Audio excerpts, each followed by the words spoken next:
everybody. This is Bill Taranto. I'm president of the Merck Global Health Innovation Fund. And it's always a pleasure to be speaking at HITLAB and representing not only the Breakthrough Alliance, but Breakthrough One. And it's my pleasure today to be able to interview Zina Manji, who's Senior Director of Regulatory Affairs and Lead of Innovation at GSK.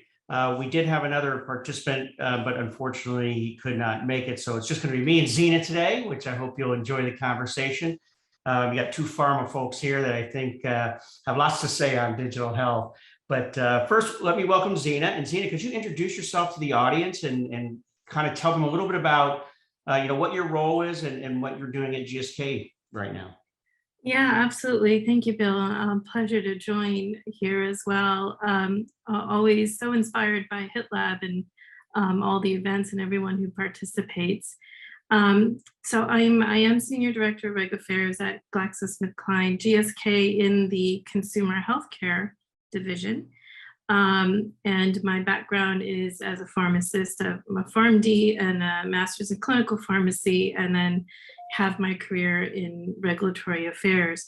And I do focus on innovation, meaning emerging technologies and emerging areas, particularly in self-care.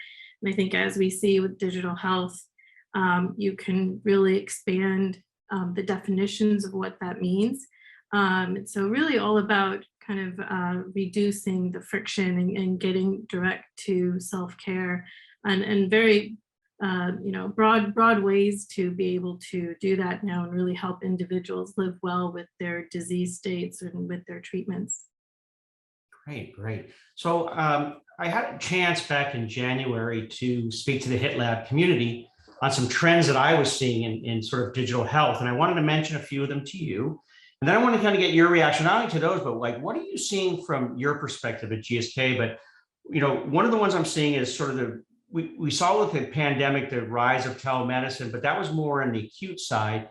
And I'm seeing a trend of telemedicine moving to the chronic sort of care side of the world. We're also starting to see the rise of digital therapeutics. And certainly I see a lot of it in the mental health area. Social determinants of health is going to become more important, not only to pharma, but to the healthcare community. I think remote monitoring of everything, 10 years ago, monitoring was in its infancy, and today the devices are smaller, faster, they can collect much more data, and we're almost at that point where we can monitor almost any kind of condition a patient has. We're starting to see that, real world evidence and data is kind of coming into the forefront finally.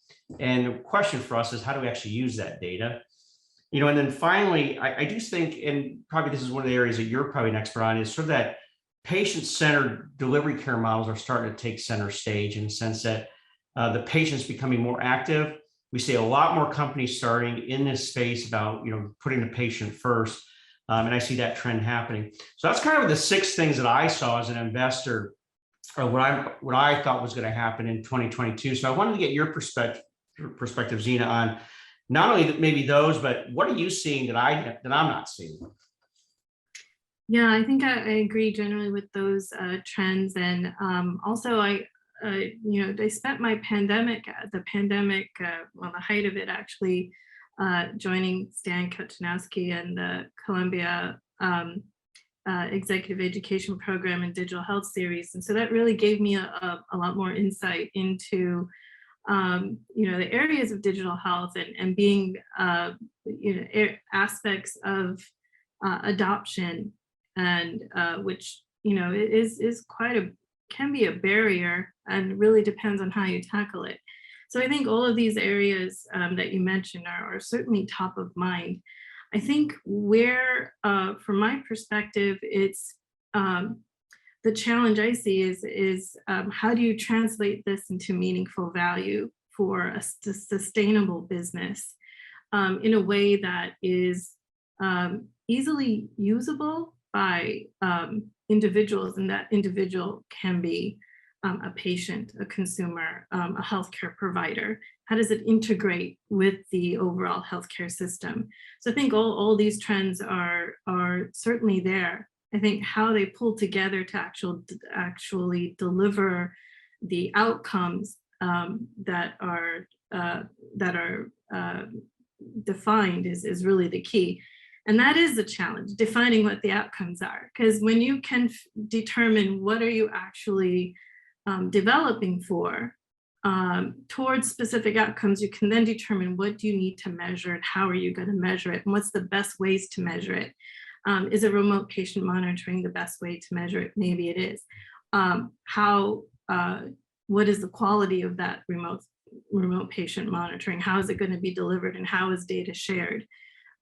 So I think all of those aspects do integrate, but it comes to, I think, from a company perspective and a entrepreneur perspective is how I consider myself, is how do you tie that all together to really align with the growth strategies of the company, but also that you're creating a sustainable model of delivering care and offering care that is going to create that value for the user. I'd like to ask a follow-on question as part of your answer. You mentioned outcomes, and obviously as two of us working in the pharma industry, outcomes is what drives what we do. How do you at GSK think about outcomes that relates to some of these digital health solutions? And how much evidence do you think we need as a pharma industry? And I raise it from the standpoint of, we look at sort of the digital therapeutic space. I think pharma is slow to adapt that space, not because they don't work, but because we're used to the old way we do clinical trials where we want that evidence. And just so kind of curious how you're thinking about outcomes and as it relates to what you're doing. Yeah, I mean, I think data is absolutely critical, right? And determining what level of data you're going to need is equally critical and sometimes difficult to come to alignment on. So I think from my perspective, what's really clear is about, well, what are you actually trying to deliver? That will then trace back to what's the level of data you need to deliver that outcome. Is that digital therapeutic? Is it acting as a medical device? Is it doing analysis? Is it providing a diagnostic? You definitely need that data, and maybe you could call it digital medicine, right? But in many cases, a wearable technology that's kind of so-called wellness, that's not a medical device or can be under what's called enforcement discretion, may not require a medical device registration. But that doesn't mean it doesn't have value in collecting data. But you really need to consider what is done with that data. How is that data collected? How is it analyzed? What is that data providing in terms of information to the user to take action? Is it to take clinical action? Well, then it's most likely a medical device that requires more rigor in data. So then you need to consider the biomarkers, and I think that's a really growing area of biomarker technology and how to validate that data as well. So that can sometimes be a challenge when you're talking to startups who might have, some different types of wearable technologies. Even it doesn't have to be, a band around your arm. There are other types of measurements coming through. So, and maybe perhaps even new biomarkers. So determining on, validating those biomarkers is also critical, but that also depends on what are you going to do with that data. And I think, something I like to say is that, clinical data is important, right? I mean, data is important, but that's an asset. You're creating an asset. Mm-hmm. And so as you determine your model of that opportunity, it's to amplify those assets, right? So you should consider it as part of an asset that you're creating, but that goes back again to what are you actually trying to deliver and what is it for? Okay. And if I can do a little more follow-up on that, we've always used the sort of phrase, data is the currency we're going to use to transact in that future market. But to your point, we're not really great at the curation of that data. Do you think we're getting too much data, from all these different sort of assets, or is it we're not quite sure how to, create that sort of longitudinal patient data set? What do you think the reason maybe we haven't sort of been able to tap in as well as we'd like to? Because basically, to your point, there's being data created everywhere. Yeah, I think that, in the early stages of digital health, it was like just getting the data, right? Now it's like, oh my God, there's too much data. What are you going to do with it? There's so many, digital health options that are coming through as well. So how do you choose between, how does a clinician determine which their digital therapeutic is going to be the right one to use with their patient, for example, right? At some point, there's going to be many opportunities. So how do you choose from that? But from a development standpoint, certainly, I think you also need to consider patient privacy and those types of considerations as well on how much data do you actually need and which data is actually meaningful. So that comes into design aspects. But yeah, I think that's where data scientists, really, I think are critical to the teams early on and helping to determine that strategy on choosing which data you're actually going to use. But yeah, I think you have to have a plan on, what data you're collecting and what is it for, and how do you determine, which is just too much, because you are going to get a lot of noise, certainly. No, I couldn't agree more. Now, I want to focus a little bit on GSK. So kind of a two-part question. Can you tell the audience a little bit of maybe one thing that you're sort of excited about digital health? And then how do you think about partnerships and bringing that tech into the organization as you begin to develop it, that relationship outside? So I'm really excited about, as I started my intro, the opportunity of self-care, right? And I think when you think of, as I mentioned, I'm in GSK Consumer Healthcare, and I think when you think about digital health, in my opinion, that has changed the definition of consumer healthcare, right?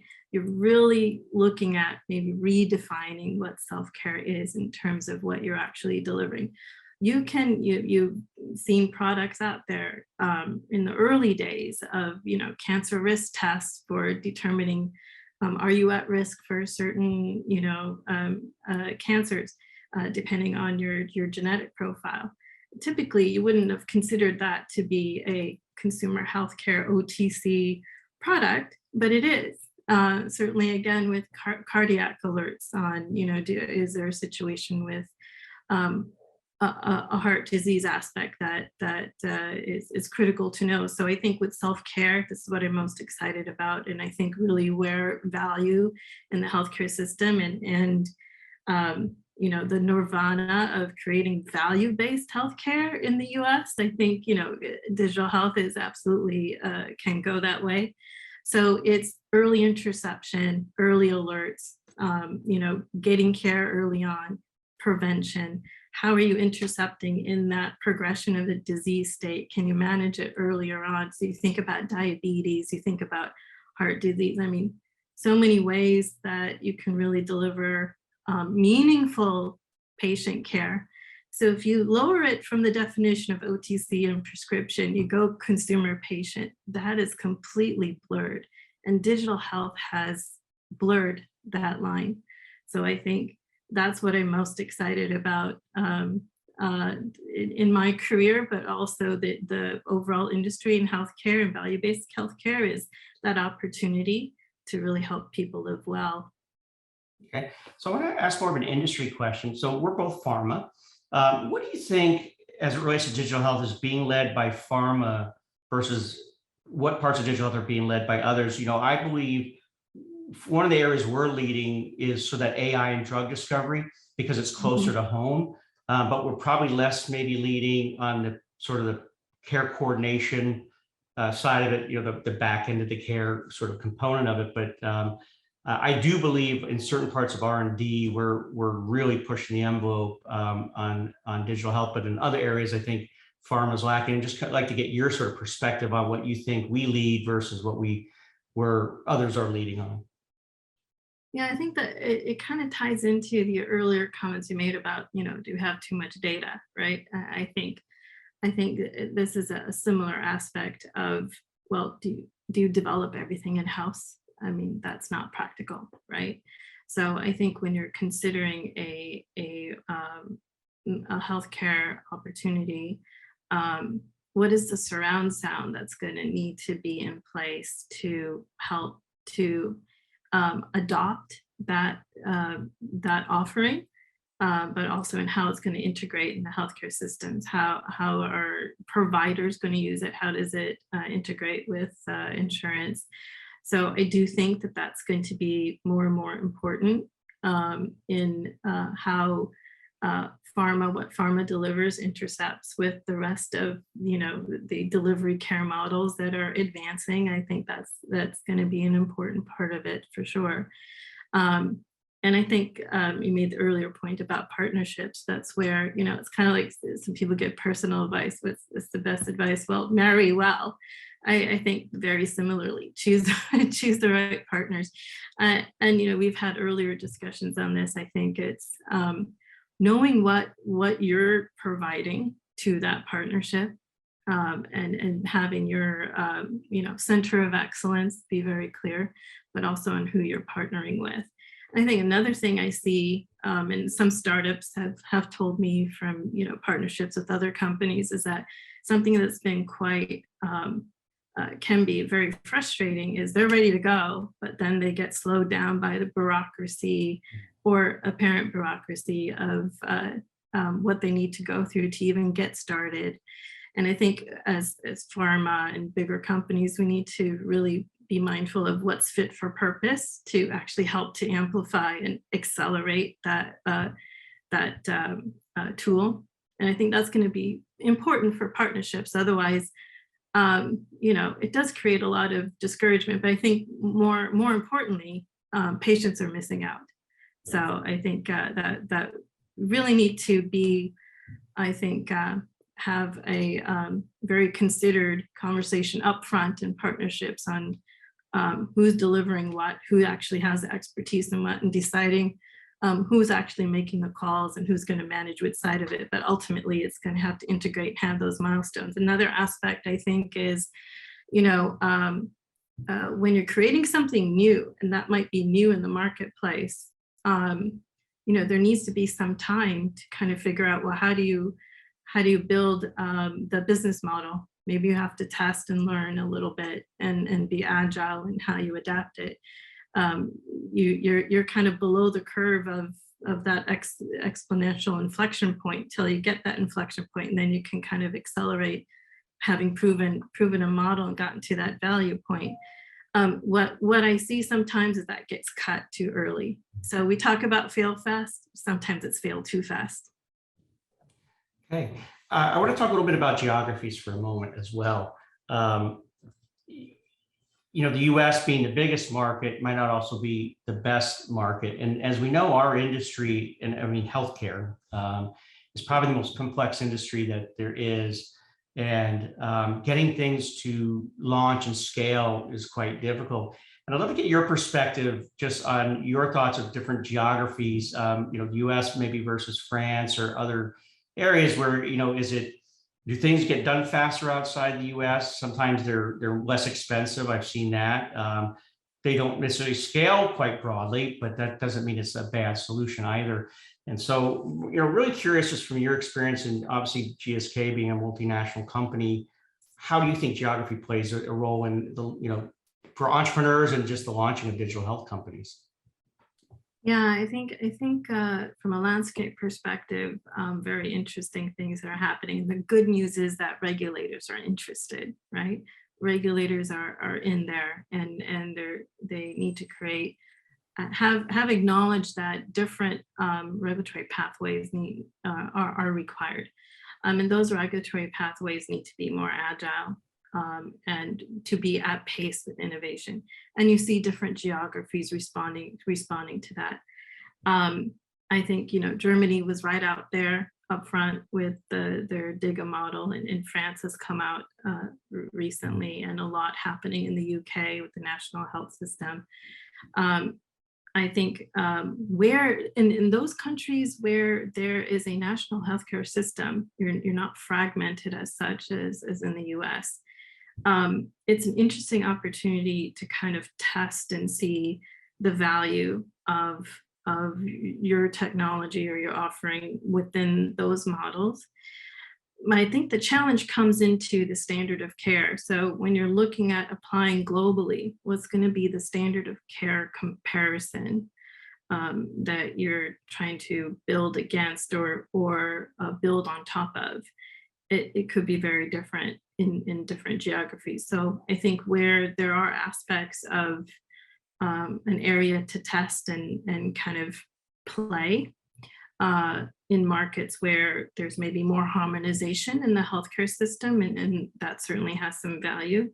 Kind of really think up front about how that gets adopted to other countries that maybe have a different model, but how you're going to have a plan for how you're going to integrate. And I think that there where it comes to getting that voice of the patient and the voice of the consumer in there early on, and then the voice of the healthcare professional can kind of give you some insights on how scalable it might be. Very good, very good. So I want to now talk, kind of shift gears a little bit. As I mentioned before, we're both pharma, and I'm curious to get your thought on what is our role in actually leading digital health, and is it even our role, to do that? It's always been my perspective that we have an interesting place in the ecosystem where we can maybe be that conduit to sort of bring all the partners together. It is about partnerships, and we can't do it alone as pharma, and certainly have the ability to bring the provider, the payer, and the patient together in what I think are very broad-based integrated solutions.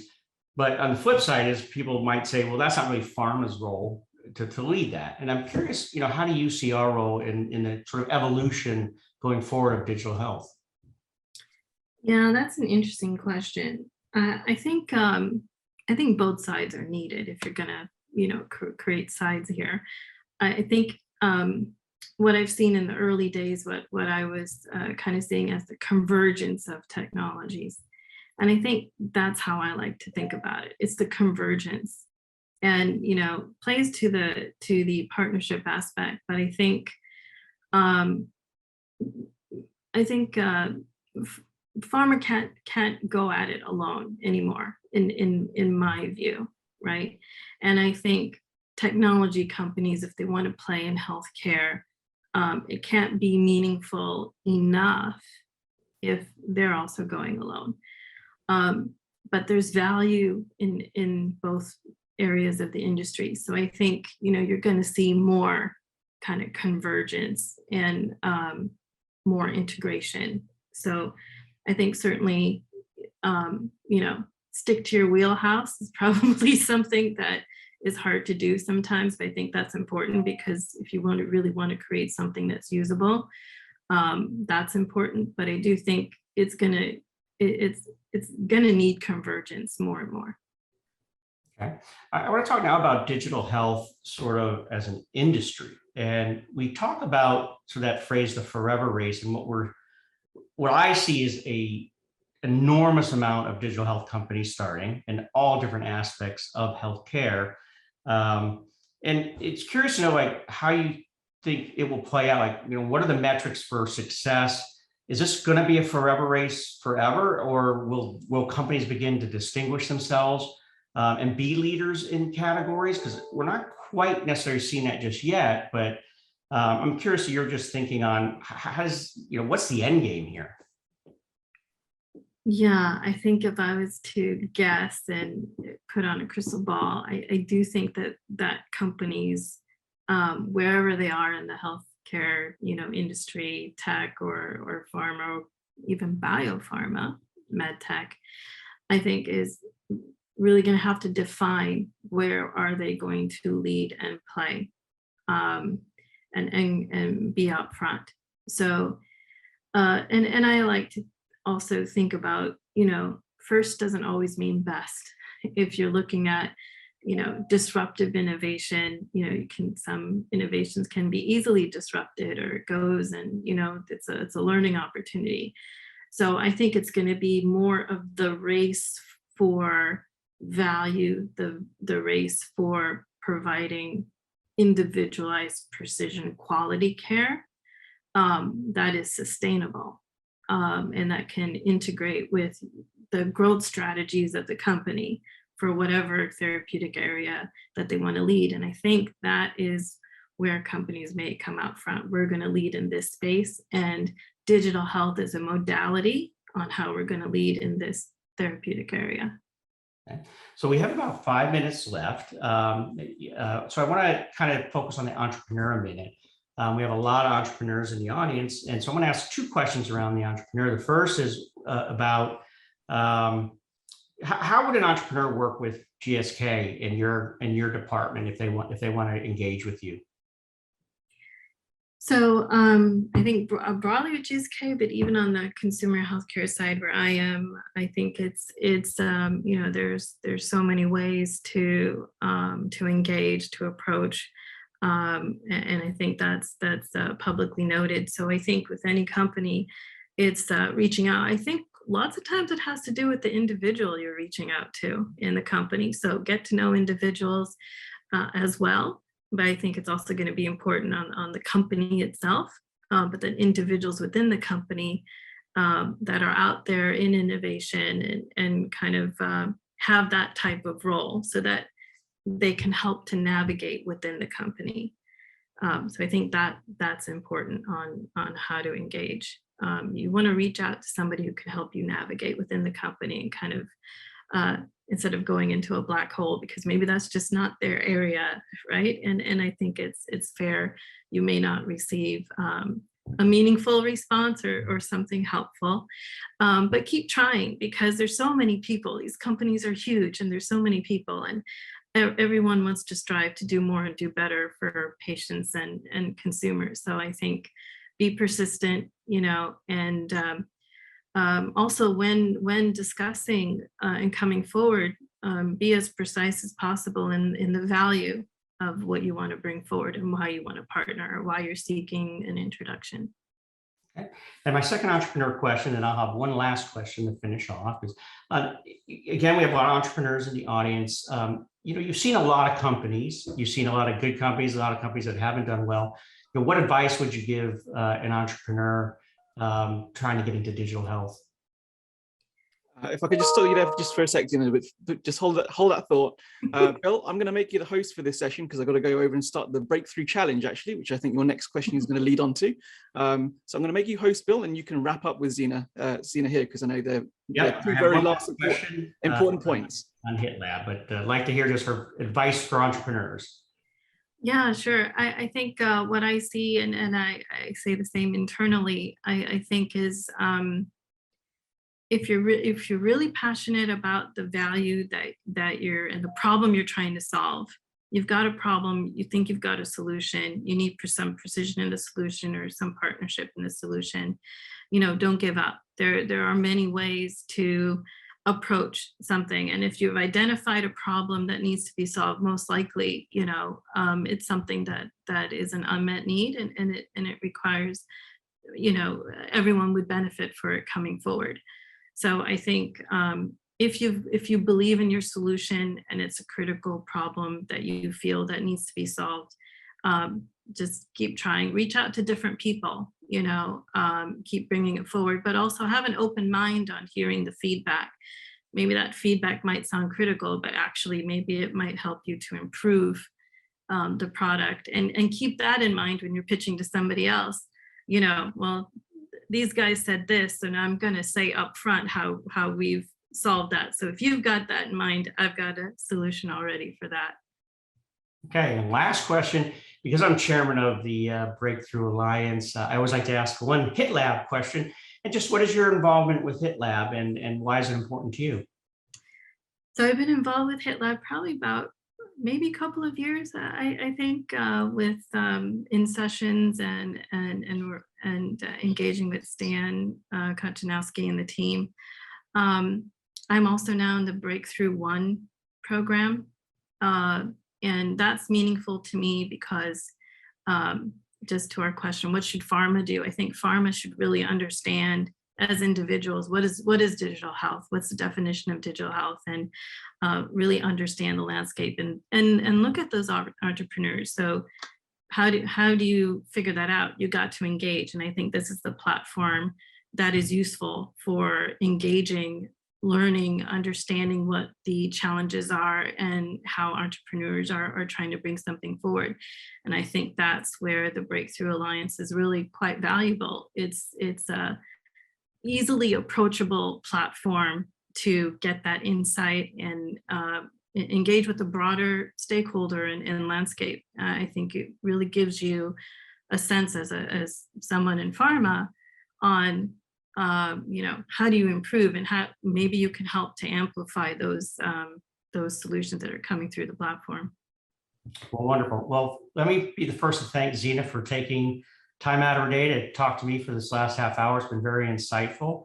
And I want to thank the audience as well. And we'll see you all again next month for another interview. Thank you, everybody. Thank you so much.